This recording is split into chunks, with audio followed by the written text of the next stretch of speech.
Welcome back from the commercial break. It is a good weekend. We are blessed as March 24 TV to be with our honorable members of parliament of Uganda. And wherever you are, it's important to know how your resources are being managed. You do participate in also revenue generation, because even this bottle of water you buy, remember you pay a certain tax, indirect tax. These days you no longer pay the graduated tax. It's important to know that you are part of the responsive citizens who are contributing to the national economy. Nevertheless, it seems that to be very little, because we end up going for borrowing. And we were having you on again, Honorable Dr. Favour. It's a pleasure once again to welcome you on so that you can take us through your discussion to give hope to Ugandans that their resources will take care of them for their socio-economic well-being. That's right. I was making a point that we are in this situation together. The desire to see this nation prosper, the desire to see Uganda join ranks of developed nations, to see a nation where no one is left behind, where standards of living are generally reasonable, the desire to see a nation which is stable, safe, secure, prosperous, stable,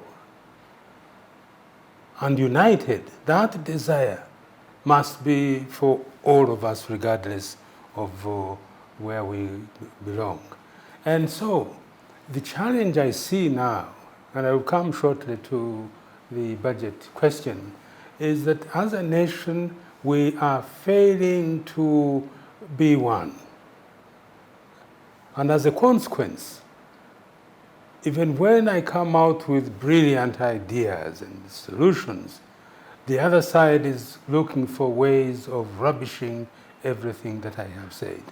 In other words, then, we as a nation have got to quickly sort out this situation.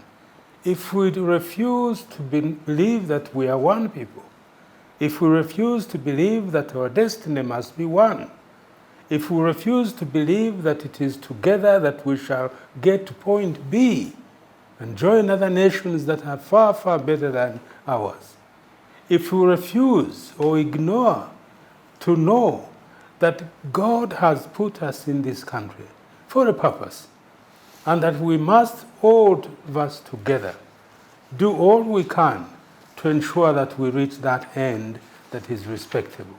The failure to be a member of nations that are developed is something that should be judgment to all of us. Having said that, I really do want to appeal to Ugandans that somehow a miracle should happen. And I will go to God really, and by the way, I keep praying about this, that God really wakes us up. We are lost as a people. We are messed up. We are not, our minds are not the same. Something demonic has really taken place. What do you think is causing this? Because that's a serious statement. It's a very serious statement. It's a tragic situation we find ourselves in. And each one argues very strongly that they are right and the others are wrong.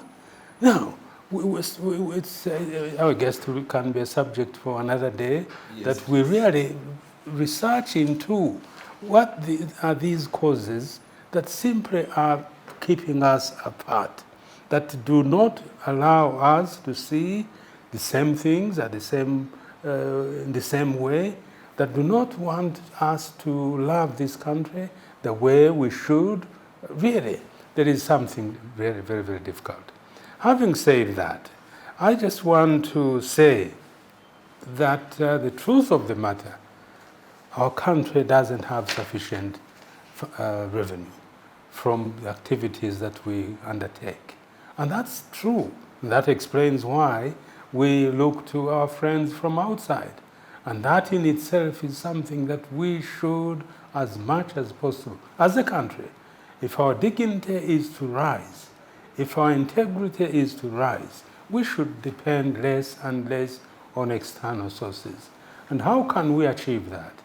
We can achieve that if we are frugal as Ugandans. It's not that we don't have adequate resources.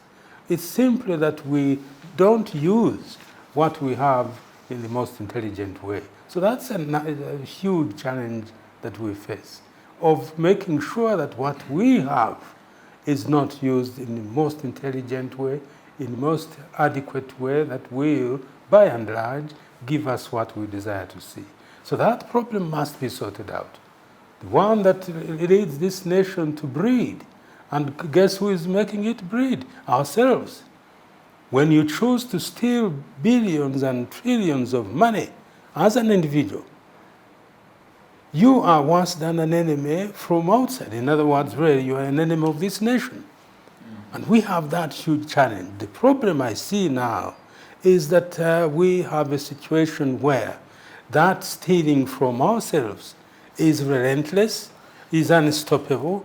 There is no evidence that we shall be able to overcome this challenge. Where we steal from ourselves, where those we entrust with responsibilities become thieves.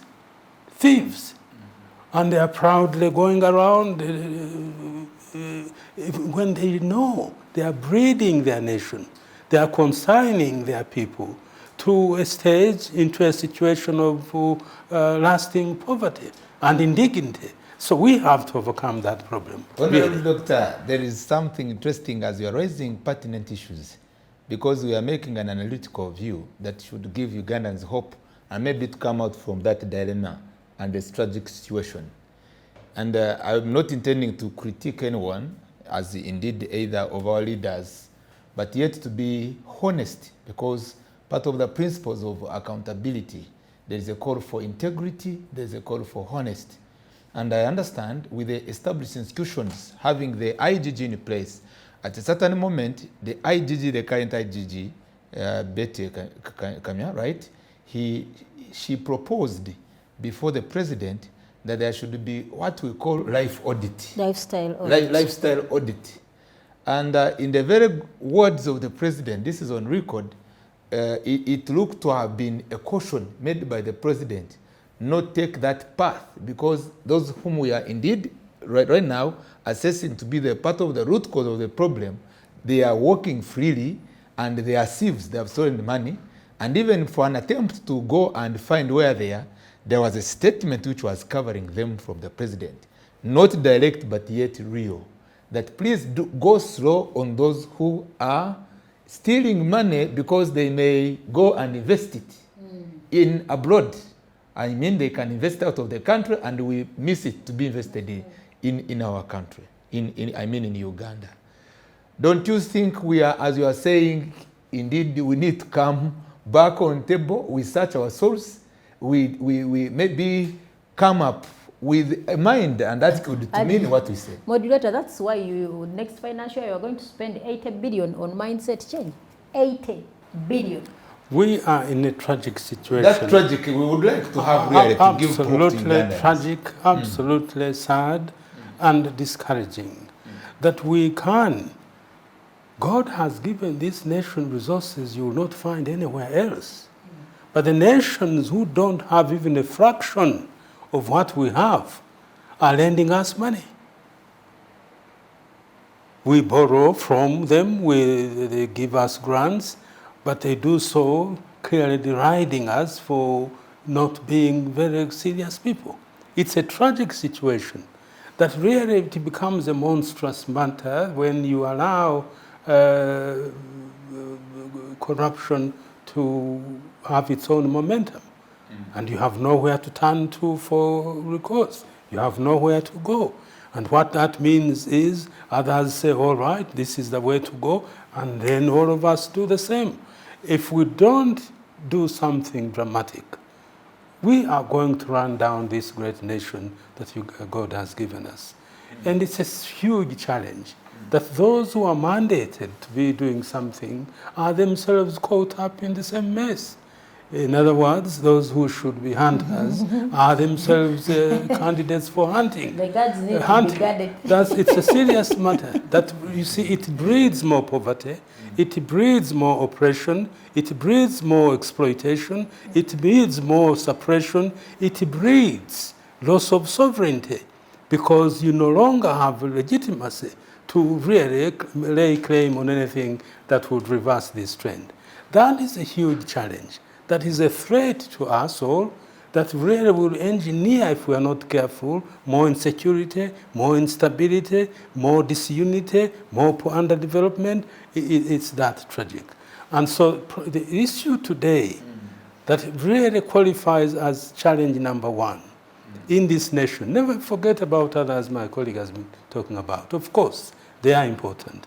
But we've got to sort out this matter of managing our resources. Managing our resources. Managing our resources intelligently, Yes, managing them in an equitable way, making sure that no one stays behind, and punishing punitively those who are known to be consigning us to these levels of poverty.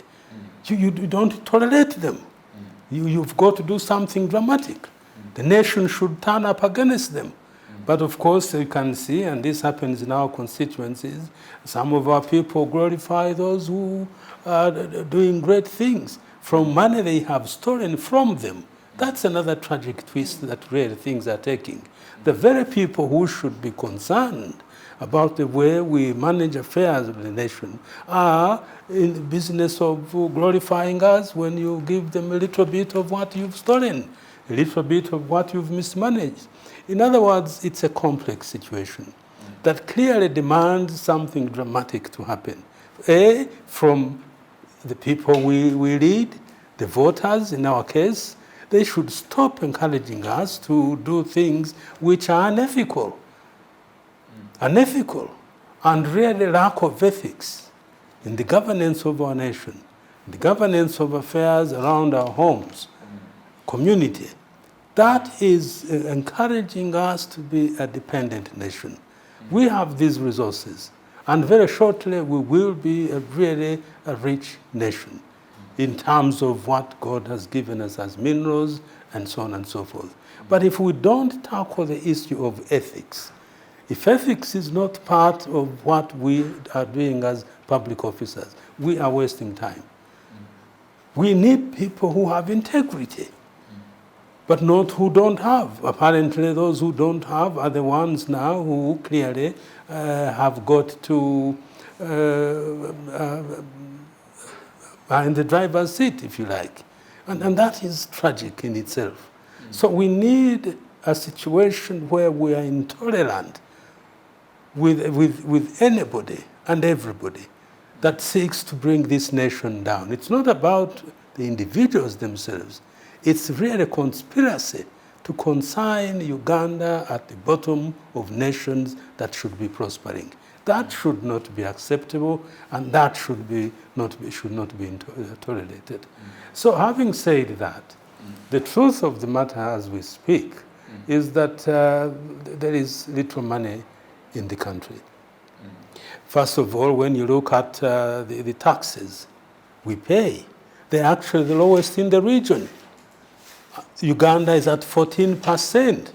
Rwanda, a smaller economy, is at 17%. Kenya is at 20%. Tanzania is at 19%. This is revenue or taxes that come from citizens. So ours is the lowest. And so ways must be found of engineering something new that allows more Ugandans to pay taxes. If you don't pay taxes, then government isn't going to be able to deliver on many of the things we do want. But that unwillingness to broaden the tax base, to ensure that you bring on board more people to pay taxes, is something that really threatens our credibility as a nation. So the issue of having the lowest tax base in the whole region is one that should change immediately. We have, in the last 2-3 years, have had really tough times as a country. COVID really messed us up. My colleague was talking about mismanagement of resources. That's another subject. The truth is, really, there are questions that should be answered. But who will answer them? That's a question. Who? Incidentally, we are now at a stage where, even when a calamity has happened, there isn't anyone willing to come up and follow it up to its logical conclusion. People who stole those resources, mismanaged, must be known. we should not tolerate them, because if we do, when they are enemies of all of us, then we are not serving ourselves good. And it's not about politics. It's not about anything else. It's simply the love of this nation and our desire that we should join ranks of nations that have high standards of living for their people. So that is an issue that really COVID has messed us up in a way. There is mismanagement of the funds. There is also, indeed, the disruption that was suffered by other sectors of the economy. And we are not capable in any way to come out so quickly and get resources that help us to do better than we are doing now.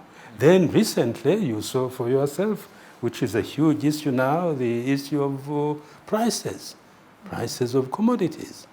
No, and by and large, really, if anyone wants to be truthful, the big causes are external in origin. But that does not mean that even when that is the case, and it's really true, when you look at the big factors that are leading to this situation of prices, they are external in origin. But it's not, that is not to say we should not do nothing about that problem. If you don't, or if you do nothing, clearly those who were already the oppressed, those who were already underdeveloped, will suffer more and more and more. And what that also means, of course, is that, instability will certainly gain ground. And the country will not move well to our destination that we desire to see. So the issue of prices is a big one, and one that we should find an answer to. Honorable Doctor, as I'm coming back to Honorable Goreth, there is a statement you made which was a good reflection on our tax base. The 14% Uganda, 17% Rwanda, 19% TZ. Yes. As an analyst, I bring this observation, which is subject to your review and possible input. The Ugandan economy, in terms of our public expenditure discipline, is questionable. It's my observation. It is questionable. You look at a country which is Tanzania, that's already has made it to middle income status. The number of ministers of TZ, I'll come for that again later, it is lower than Uganda, yet the economy is higher. We are talking of 80 ministers, right? And of course they have the permanent secretary and so forth. We are talking about presidential advisors over 100. No, they are 139. 139. 139. When we compare with these countries which have gone ahead of us, you may ask, in my observation, what am I trying to mean? You cannot milk a cow without feeding it. And for us, what I'm referring to, dear viewers, and my observation to the guests, the money which would have gone to production, it is going to expenditure, public expenditure much more. One comes back, as you say, our country, we need real heads on, whether, as you said, not necessarily opposition, but to be real with ourselves. There is what they say when you could go on to be saved, they say, please, this time say it all the sins, and then you'll get what? You'll get saved. Our situation at hand, you find that we are not deliberate. Our government, we are not committed. Countrymen and women, you senior citizen in parliament, maybe you have stated it. Maybe you need to echo it again in the form of motion. Do we need to first have 139 presidential advisors per each who may consume as per budget? Maybe you help me to know over like 10 million or 30 million per month. And do we need 89 ministers? These countries which have made deliberate reforms, and the money which would have gone into public expenditure, it ends up going to production. Tanzania is now a very good agrarian economy, which is even exporting rice here in this country. In the lorries that are flooding into TZ.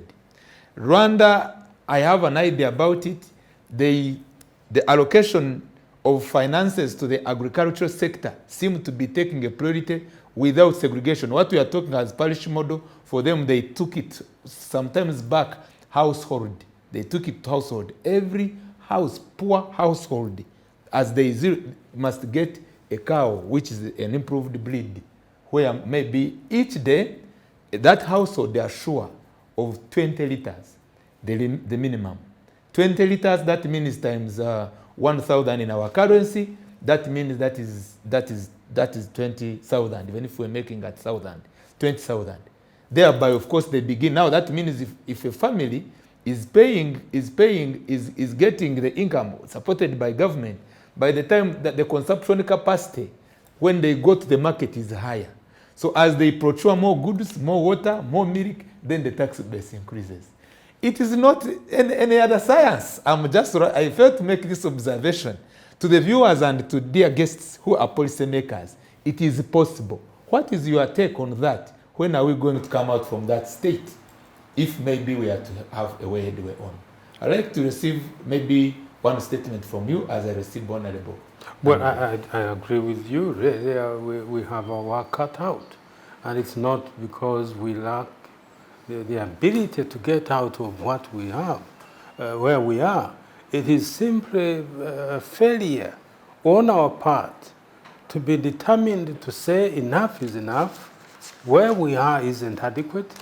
That willingness to get out of the depth of underdevelopment we are in, that refusal is one that is costing us dearly. Suppose you're the president. We are discussing freely.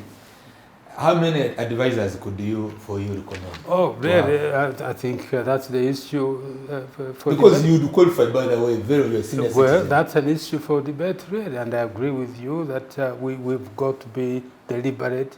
We've got to cut our coat by the size. Cut our coat by the size, something like that. Yes. But I think that instances where we are overshooting. When you look at the American United States of America, yes, sir. its legislators, this is a country which is 200 million plus citizens, and really the legislators are a fraction of ours. When you look at other countries, I certainly do think there is a case for a reduction of members of parliament, if you like, a reduction in the number of other appointments we have made. And we've tried to do something about it, by the way, by rationalizing some... Yes. But we need to go full scale. We need to go full scale and ensure that we cut our coat by our size, something that I have given sure a question which you might have not been prepared, but I know you have the answer. That's right. And we said, like you are the president, 80 ministers. To you, according to the cutting of the coat of the size, according to our size, how many could you recommend? We are just sharing with Ugandans. Yeah. And suppose maybe like I took 138 minutes. For you, how many could you recommend? Freely, this is free knowledge. Oh, if I had my way, I would go for 20. 20 ministers, cabinet ministers, maybe a few state ministers. They come 40 in all. That's right. And cut down. There are many areas where you do. Presidential advisor? Oh, yes, of course it does follow. There are many areas where you really could do. Thank you so much, Doctor. Dr. Nsawuturo is a PhD holder of development and economic transformation. So as I engage with him, it's deliberate because we want to be practical. And I come back to you. And again, by the way, he's a very honest man. He is a former state minister of ethics and integrity for like 2 terms. So as you see him passionately talking about issues of streamlining our government, he's honest with it. We thank you, sir, for your boldness to come up with such a stand. Maybe it will speak the policymakers to think twice. You are honorable. Once again, you are welcome. We appreciate you, sir. Sir and madam, you're welcome. Doctor has elaborated on several issues. And I should say, as a senior, he has done his part. When you look at issues of transparency, accountability, efficiency and effectiveness of managing government resources, that is where this country is wanting.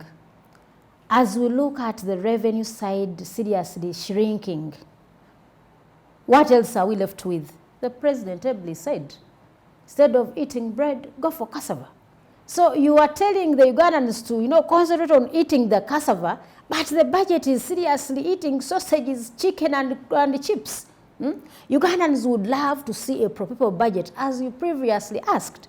I would like to inform viewers that our debt management is also a big threat to this country. In the financial 17-18, it was at 8.5 trillion. Now the commitment is 15.9 trillion. This takes the first call on our budget. What does it mean? You are left with little as discretionary expenditure. And remember, as we go in for more borrowing, that means we are having several commitments to this country. Dr. Azebli talked about the widened expenditure gap when it comes to the administrative costs of this government. Government needs to be downsized. It needs to be downsized. I would ask, do you need to have 529 MPs in this country? Do you need to have 146 districts? Do you need to have this so many MDS? The expenditure side is extremely overwhelming. You are talking about the State House expenditure. This was part of our minority report to the budget. We asked, do we need to spend 677 billion as an expenditure of State House, the house of the president, accommodation, and his people, and a few of his visitors? That brings this country to a daily expenditure of 2 billion. We spend 2 billion every day as an expenditure to State House and others. Then we asked, how can we have 139 presidential advisors? And we even went ahead to list some of them. Because for us, we are calling for a reduction in these areas so that this money can be put to something else. Then we said, if we were to advise the president, what happened if he reduced on the number of the presidential advisors? We have how many sub-regions? 22, right? Yes. So that if we reduce to 22. No, for us, we took it to the level of, if you have 139 and the districts are 146, it's as if he's growing to have a presidential advisor in every district. So when you see the expenditure to those ones is simply too much.